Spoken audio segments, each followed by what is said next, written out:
सम्माननीय सभामुख महोदय, एकदमै कन्फ्युज्ड लागिरहेको छ मलाई आफैलाई। आफै नियमावलीको यो समितिमा थिएँ, तर यो नियमावली हामीले पढ्दा सरासर पढ्दाखेरि आज जे प्रक्रियामा प्रधानमन्त्रीज्यू आउनुभयो त्यो अलि मिलेन कि जस्तो भन्ने हाम्रो बुझाइ छ।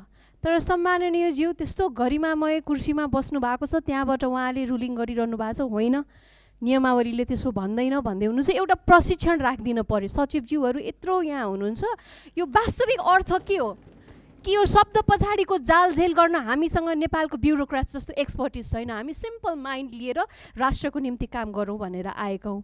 यो 3 दिनको प्रश्न जुन भनिएको थियो नि सभामुखले, 3 दिन लिखित प्रश्न दिने, यसमा केही थट प्रोसेस त थियो होला नि त पछाडि। किनभने प्रधानमन्त्रीज्यूले यहाँ आएर जवाफ दिनुभयो भेरी एब्स्ट्र्याक्ट, होइन। यसमा केही गम्भीर प्रश्नहरू पनि थिए, उहाँले सम्बोधन गर्न सक्नु भएन, बिर्सिनु भयो। अभियस हो, ह्युमन माइन्ड हो, एकैचोटि सबै उहाँले कम्प्युटर जस्तो प्रोसेस गर्न सक्नुहुन्न। र अर्को कुरा है, यहाँ भन्दै गर्दाखेरि उहाँले चाइनाको विषयमा एउटा टिप्पणी गर्नुभयो। UN classifies China as upper middle income developing nation still, है, due to disparities in wealth and regional development. So PM is wrong basically. China has not graduated to developed country status.